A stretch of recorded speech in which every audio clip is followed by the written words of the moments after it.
So, I'm sitting at my desk on Monday afternoon with my headphones on, trying to finish this monster footstep sequence for this dungeon crawler game we're launching next month.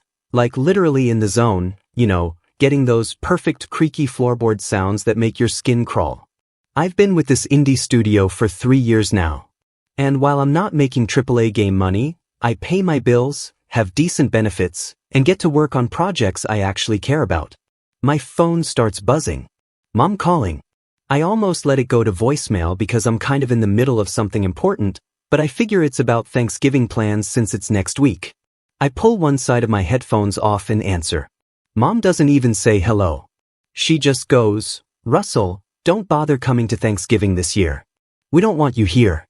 You're a 27-year-old failure." I'm like, what? I literally stopped what I was doing, took my headphones completely off. I asked her what she was talking about. That's when she just lost it. Started screaming about how I still rent that shitty apartment, how I have no wife, no kids, no real money. Called me an embarrassment to the family name. I could hear my siblings in the background, like actually laughing. My sister Cassandra grabbed the phone and told me they took a family vote and I was banned from Thanksgiving. Said even grandma voted against me. My brother Vincent shouted something about how his 8-year-old asked why Uncle Russell lives like a homeless person. For context, I live in a 1-bedroom apartment in the city. It's not huge, but it's clean, near work, and in my budget. I've got a decent setup for my audio work, some gaming stuff, normal furniture. Nothing fancy, but definitely not homeless level. My family has always been obsessed with this idea of success equals marriage plus kids plus mortgage by 25 or you're a failure. My cousin Deacon just bought his second rental property, and they never let me hear the end of it. Dad got on the phone next. His voice did that thing where it gets all quiet and disappointed, which honestly hurts worse than the yelling. He goes, 27 years and this is what we raised. A broke single nobody. Maybe being banned will finally make you a man. I tried to defend myself, telling them I have a stable job doing something I love. That I'm actually saving for a down payment on a place that I've been seeing someone for a few months, but it's not serious yet. But they weren't listening at all. Mom cut me off and said, "Your cousin just bought his second house. What's your excuse?" Like literally comparing me to Deacon again, who works 80-hour weeks at some financial firm and is miserable but has assets, so he's the golden child. Then Dad grabbed the phone back and dropped the real bomb. "Actually, here's your choice. Pay off our credit cards, all $47,000, or you're dead to us. You have 24 hours. I was like, BTF, are you talking about I don't owe you guys money? I've been financially independent since college. I paid my own loans. I've never asked them for a cent since I graduated." That's when Mom laughed and said, "Oh, and we already took that $3,000 you were hiding in your old room. Consider it a down payment on what you owe this family." My stomach literally dropped. That $3,000 was emergency cash I kept at their house because I thought it was safe there. I'd been saving it for months from side gigs doing sound effects for smaller projects. They went through my stuff and stole it. They put me on speaker so everyone could laugh. "Don't call us until you have our money." Mom said the entitlement was insane, like they actually believed I owed them for raising me or something. I was so angry I could barely think straight, but something just clicked in me. They'd finally pushed too far. I got really calm and said, "You'll regret this decision more than anything in your lives." They just laughed harder. My sister was like, "Ooh, we're so scared." Then Dad hung up. I just sat there for a minute. Then I smiled. They thought I was some pushover they could bully and rob. They had no idea what I was capable of when pushed. I took the rest of the day off work, told my boss I had a family emergency, which wasn't exactly a lie, went home and started putting my plan together. First, I called my bank and reported the theft. Gave them all the details. Then I called my grandparents. Not the ones who voted against me, but my mom's parents who live in Florida and have always been pretty fair to me. Told them exactly what happened, including the stolen money. They were shocked. Turns out my parents had been telling the extended family I was constantly borrowing money from them, that I was irresponsible with finances, basically painting this picture that I was a mooch. Then I started documenting everything. Took out my emergency credit card and hired a lawyer for a consultation. Found out that what they did was actual theft and that their family vote nonsense included spreading lies about me to relatives. By Wednesday, I had everything in motion. I was cold, methodical. This wasn't about emotion anymore. It was about consequences. They crossed a line stealing from me, and the family pillion was the last straw after years of being compared to my more successful relatives. I won't get into all the details of what I did yet, but let's just say it involved some financial records my parents definitely didn't want shared with certain people, plus some recordings of past conversations I'd saved for my own sanity when they'd gaslight me before. I stayed dark, didn't answer texts, calls, nothing. By Thursday, Thanksgiving, my phone was blowing up. Not just my parents and siblings, but aunts, uncles, cousins. Apparently, my parents were in a panic trying to reach me. Friday night around 2 o'clock in the morning, I hear this frantic pounding on my apartment door. I look through the peephole and see my mom, sister, and brother standing there looking absolutely desperate. Mom was like, "Please open up. We drove all night to find you." My sister Cassandra was practically screaming, "What the under did you do?" My brother kept saying, "Dude, Dad's losing it in the car. He won't even come up. Open the door." Mom was actually crying. "Please, baby. I'm sorry. We didn't mean it. We just need to see you're okay. Please." I stood there watching them through the peephole, feeling weirdly calm. They drove 5 hours in the middle of the night to my apartment. They were panicking, desperate. But they hadn't even begun to understand what happens when you push someone too far. This was just the beginning. Update 1. I should probably give some context about my family before I explain what happened after they showed up at my door at 2 a.m. Fair warning, this is going to be long, but you need the backstory to understand why I went nuclear on them. So, growing up, my family had this weird obsession with status and appearances. My dad comes from this long line of successful business people who made their money in real estate and finance. Family gatherings were basically just competitions. Whose kid got into the best school? Who had the biggest house? Whose business made the most money that year? It was exhausting. When I was in high school, I got really into audio stuff, making beats, recording bands, sound design. I was actually pretty good at it. Had a small setup in my bedroom where I'd spend hours mixing tracks. My parents hated it, called it my little hobby, and would literally unplug my equipment if I didn't immediately stop when they called me for dinner or whatever. Senior year, I got accepted to this arts college with a decent scholarship for their sound design program. My parents lost their minds. Dad threw my acceptance letter across the kitchen and told me no son of his was going to waste his life making beep-boop noises on a computer. He had already decided I was going to State University for business like him. My brother Vincent and my sister Cassandra. We had this massive fight where I told them I was going to the art school whether they supported me or not. Mom started crying saying I was breaking her heart. Dad told me if I went I'd get zero financial support. I said fine, took out loans and went anyway.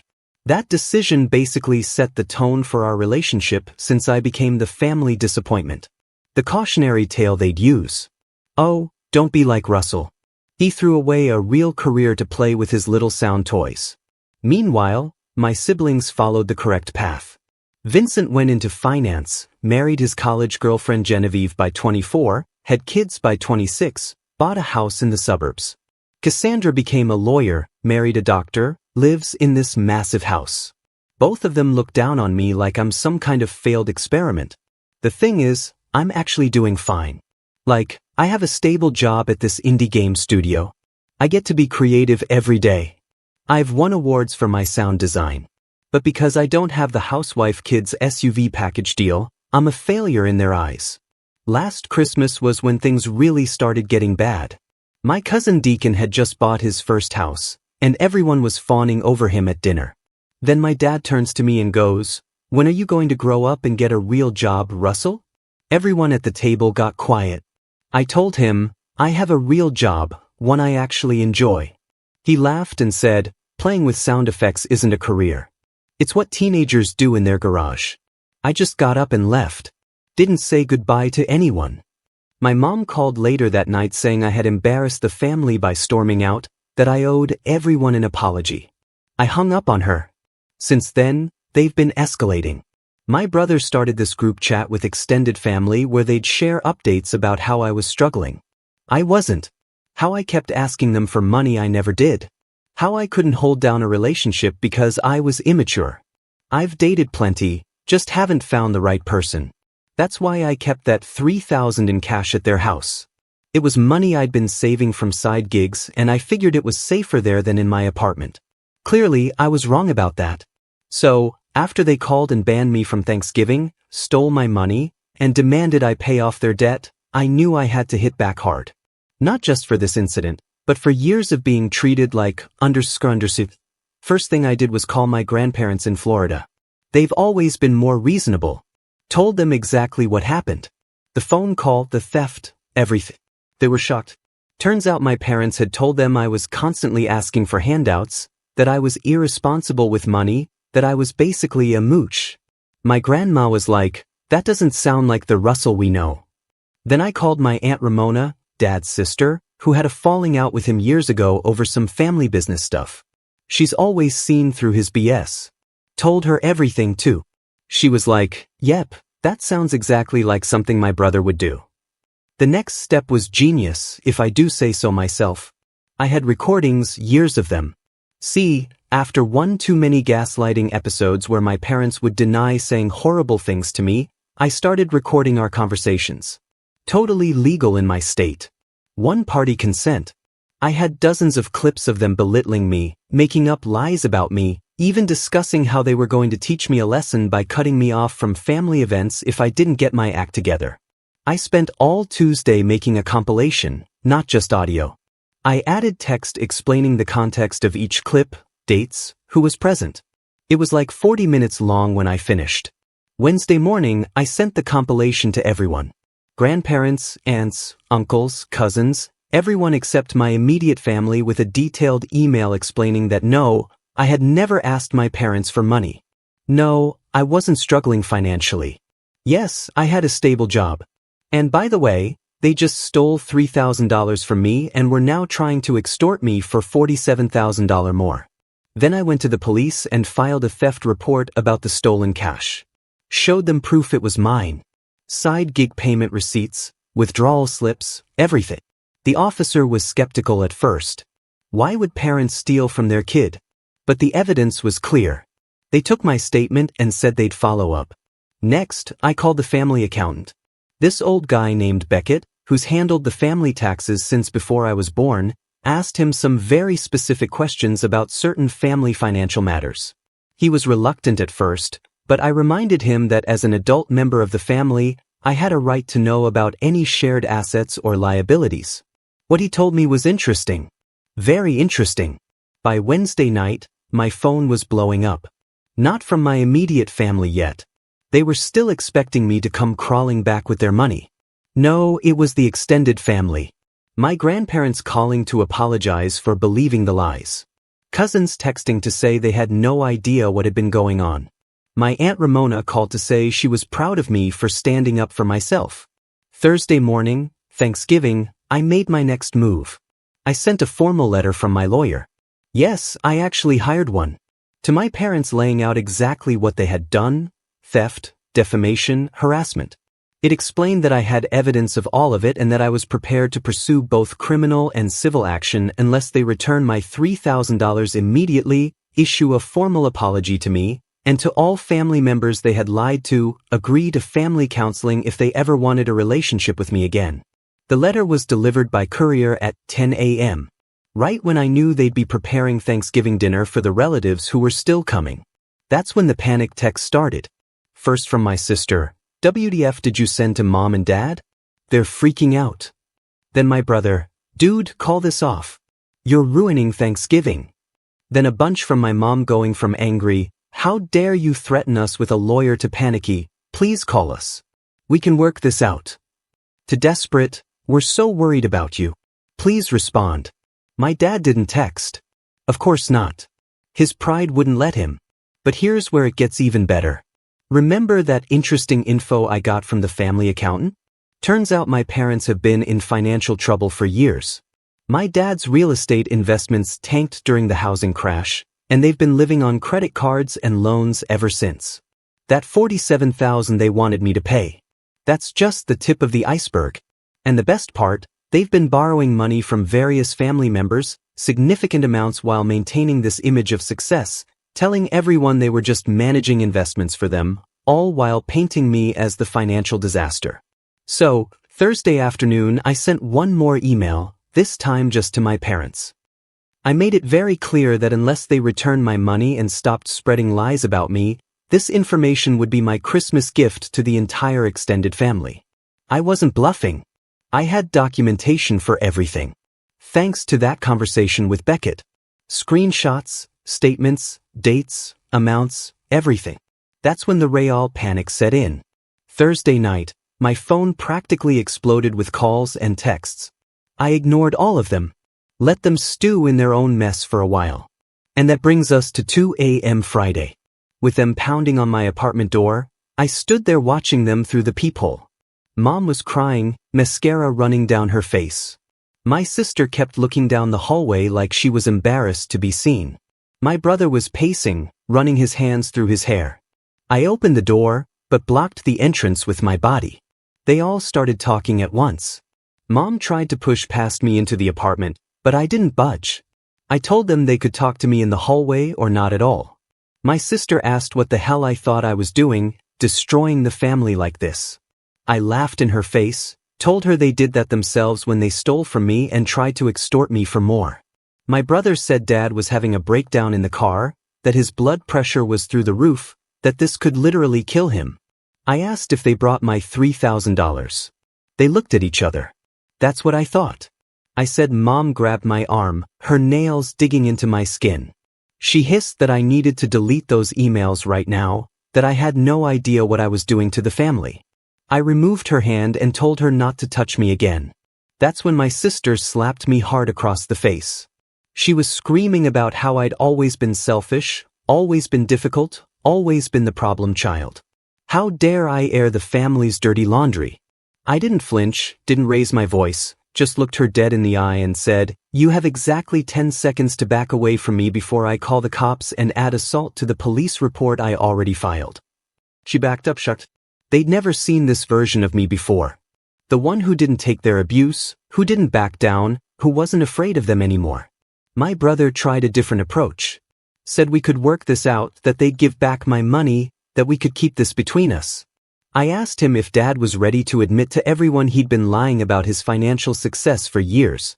He didn't answer. I told him I was done talking for tonight, that they could either return my money and start making things right, or they could watch as I continued with my plan. The choice. My mom started sobbing, saying I was tearing the family apart at Thanksgiving. How could I be so cruel? I reminded her that they called me at work to tell me I was banned from Thanksgiving, that I was a failure and an embarrassment, that she had laughed while telling me they stole my money, that she had put me on speakerphone so everyone could mock me. Did she consider how that would destroy me? Vincent didn't have an answer for that. He just asked again for a few days. I thought about it, then agreed to give them until Wednesday, 1 week from the original call. After that, everything goes public. As they were leaving, Dad turned back at the door. In this weirdly quiet voice, he said, "You think you've won, but you have no idea what you've done. When this all comes out, it doesn't just hurt us. It hurts Vincent's kid's future. It hurts Cassandra's standing in her firm. It hurts the whole family. I hope your revenge is worth it." I told him he should have thought about that before stealing from me and demanding $47,000. He just shook his head and walked out. After they left, Vincent stayed behind for a minute, asked if I was really going to go through with this. I asked if he was seriously defending them after what they'd done. He said no, but that there had to be a better way to resolve this without destroying the entire family. I told him there was. They could come clean themselves, face the consequences of their actions, and start rebuilding with honesty instead of lies. It was their choice. He left looking defeated. I almost felt bad for him. Almost. Sunday morning, I woke up to a barrage of texts from Cassandra. She was furious. Called me every name in the book. Said Vincent had told her everything and she couldn't believe I was such a vindictive, that I was willing to ruin everyone's lives over a little family spat.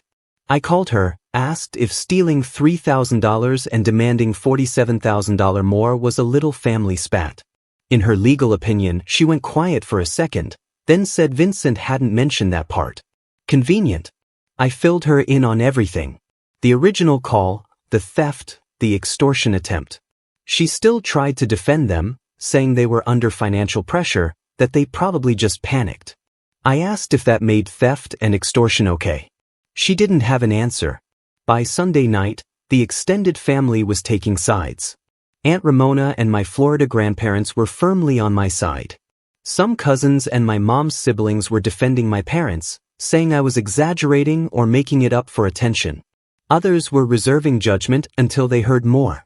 Monday morning, I got a text from an unknown number. Is any of this true? It's Genevieve. Vincent is a wreck and won't talk to me about what's going on. I hadn't expected Vincent's wife to reach out directly. I called her, figuring she deserved to hear it from me. Told her everything. She was shocked, especially about the down payment money. Asked if their house was essentially bought with borrowed money that my parents couldn't repay.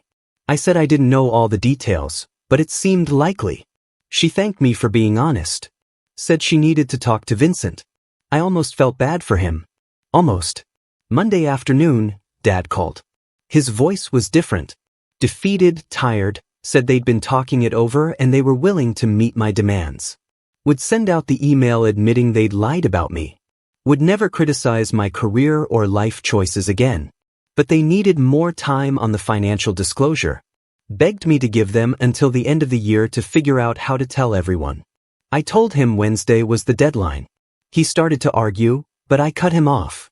Said they'd had 15 years to come clean. They'd get 7 days, not 7 weeks.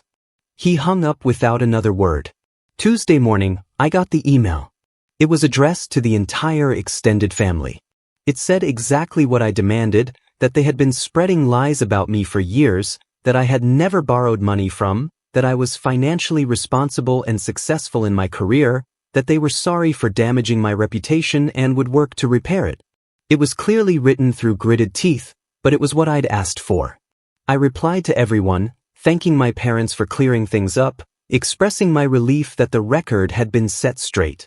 Several relatives replied, expressing shock and support for me. A few apologized for believing the lies. The tide was turning. Now it's Tuesday night and I just got a text from Dad. Family meeting, our house tomorrow, 6 p.m. Everyone will be there. This is your last chance to stop this before it goes too far. Sounds like an ultimatum. We'll see who's really holding the cards here. Final update. So, I showed up at my parents' house at 6 p.m. on Wednesday. Exactly 1 week since that original call when they banned me from Thanksgiving. As I pulled into the driveway, something felt off. There were way more cars than I expected. Not just my parents and siblings, but like half the extended family too. I sat in my car for a minute, wondering if this was some kind of ambush. Like maybe they thought they could pressure me into backing down if they had enough people on their side. Consider just driving away, but honestly, I was done running from there, __. I texted my lawyer a quick heads up about where I was just in case. Then grabbed the folder I'd brought and headed inside. Didn't even need to knock. Dad was waiting by the door like he'd been watching through the window. He had this weird fake smile plastered on his face. Started saying he was glad I came, that we could work this out as a family. The living room was packed. Mom, Cassandra, Vincent, and his wife Genevieve. My Aunt Ramona, Dad's sister, who'd been on my side. Uncle Deacon's parents, the ones who'd loaned money to my dad, both sets of grandparents, even a couple cousins. Everyone looked tense AF. Dad gestured for me to sit in this empty chair they'd placed in the middle of the room, like I was on trial or something. I shook my head and stayed standing by the door. If this turned ugly, I wanted a clear exit. Dad cleared his throat and said he'd called everyone together so we could clear the air. That there had been some misunderstandings and miscommunications that had gotten out of hand. That it was time to put family first and move past this unfortunate episode. I actually laughed out loud, asked if theft and extortion were just unfortunate episodes. In his book, the room got really quiet. Cassandra jumped in saying I was exaggerating, that Mom and Dad had just borrowed the money in an emergency and were always planning to pay it back. That the 47,000 thing was just them lashing out because they were hurt by my lifestyle choices. I pulled out my phone, opened the recording app, and played the original call. The whole thing. Their voices filled the room, banning me from Thanksgiving, calling me a failure and embarrassment, demanding I pay their credit cards, admitting they took my money. When it finished, nobody said anything for like 10 seconds. One of my cousins whispered, "Holy shit." My Florida grandma was shaking her head in disbelief. Uncle Deacon's dad looked like he was going to be sick. Mom started crying, shocker, saying the recording was taken out of context, that they'd been under so much stress that they didn't mean any of it. Dad cut her off, clearly trying to salvage the situation. Said they'd already apologized and returned my money, that we should focus on moving forward. That's when I opened the folder I'd brought. I said we absolutely should move forward. But first, everyone needed to understand exactly what had been happening. I handed copies of financial documents to everyone in the room. Bank statements, loan agreements, credit reports, all with relevant parts highlighted. Dad lunged for the papers, but it was too late. People were already looking at them. I explained calmly that for 15 years, my parents had been borrowing money from various family members under false pretenses, that they were over $200,000 in debt, that the money they'd given Vincent and Cassandra for house down payments was borrowed, that they'd been living beyond their means to maintain the illusion of success while simultaneously making me feel like a failure for not doing the same. The room erupted. Uncle Deacon's dad stood up waving his paper, demanding to know if the $40,000 they'd invested with my dad was actually just covering his debts. My dad's parents were asking about the money from Grandma's retirement account. Vincent's wife, Genevieve, was questioning him about their house down payment.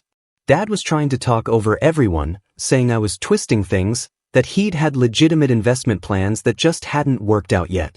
Mom had stopped crying and was just sitting there staring at nothing. My Aunt Ramona stood up and asked Dad point blank, "How much of what Russell is saying is true?" The room got quiet again, all eyes on my dad.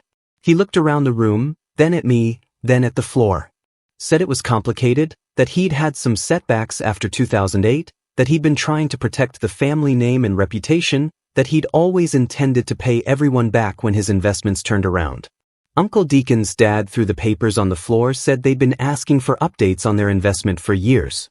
And Dad had always had excuses that they'd been counting on that money for their retirement.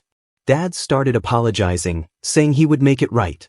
My grandma, Dad's mom, asked quietly when he was planning to tell them about all this. Dad didn't have an answer. She shook her head and said she didn't even know who he was anymore. The next hour was chaos. People yelling, crying, demanding explanations. Dad trying to defend himself, saying everyone had benefited from the family's reputation, that he'd done what he had to do to maintain their status. Mom switching between sobbing and angry outbursts about loyalty and privacy. Vincent and Cassandra were oddly quiet. I think they were in shock, realizing that their entire adult lives, their houses, their status, had been built on lies and debt. Vincent kept looking at his wife like he was afraid she was going to leave him right there. Eventually, things calmed down enough for practical discussions. Uncle Deacon's dad said he wanted a formal repayment plan in writing by the end of the week. My grandparents were talking about consulting their lawyer.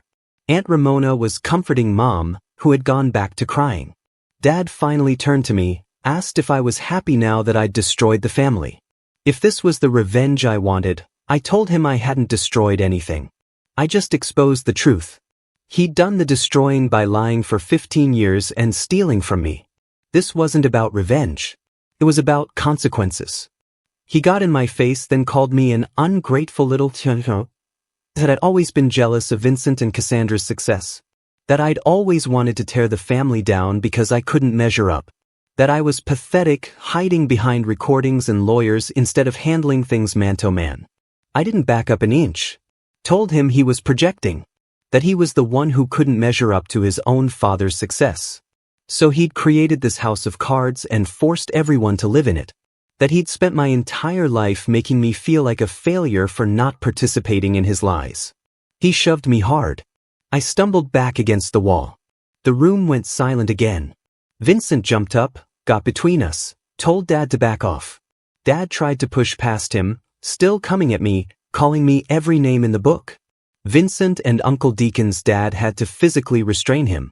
I straightened my shirt and said I was done here. That I'd exposed the truth. And what they did with it was up to them. That I wouldn't be attending any more family functions where my parents were present. That I wouldn't be answering their calls or texts. That as far as I was concerned, they were dead to me until they got professional help for their issues.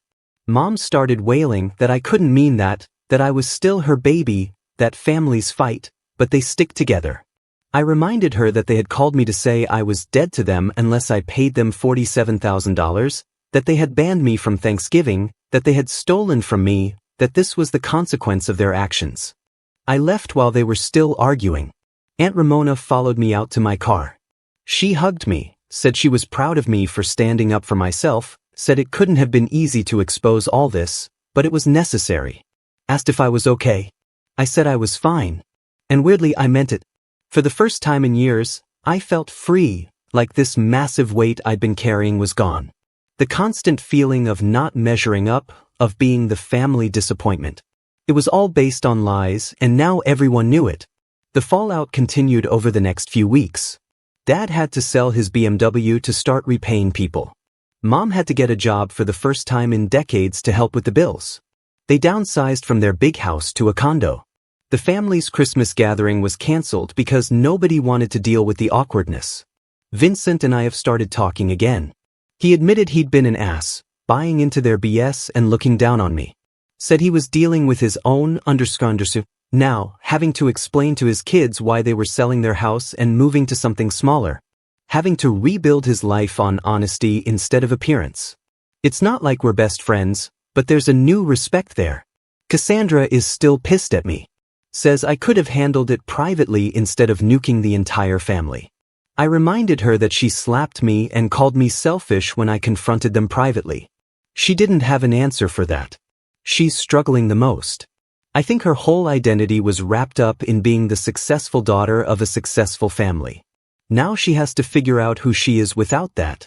My parents have tried to contact me multiple times.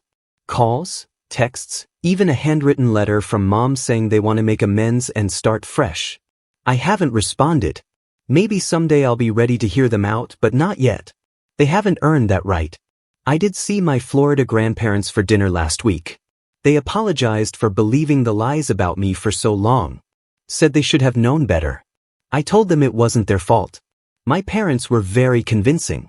We had a good time catching up without all the family drama hanging over us. As for me, I'm actually doing better than ever. Got a raise at work for that dungeon crawler game I mentioned. The one I was working on when my mom called to ban me from Thanksgiving. The audio got great reviews and we're starting on the sequel. I'm also apartment hunting. Not because I need to prove anything to anyone, but because I genuinely want a bit more space for my setup. Maybe a 2-bedroom where I can have a dedicated area for my equipment. I'm looking at places I can actually afford, not stretching myself thin to impress people. The girl I mentioned I'd been seeing for a few months, we're still together. She was supportive through this whole mess. Said she was impressed by how I handled it. We're taking things slow, seeing where it goes. The weirdest part, those extended family members who now know the truth, they've started reaching out, asking me about my work, actually interested in what I do instead of just comparing me to Vincent or Cassandra or Deacon. Turns out when you strip away the __ competition, people can just appreciate each other for who they are. Dad texted me yesterday. We need to talk. I'm your father. You can't just cut me out of your life. I haven't responded. Maybe I will. Maybe I won't. That's the thing about setting boundaries. I get to decide now, not them. It's not a happy ending. My family is fractured. People are hurt. There's damage that might never be repaired. But it's an honest ending. And after living with lies for so long, I'll take honesty over fake happiness any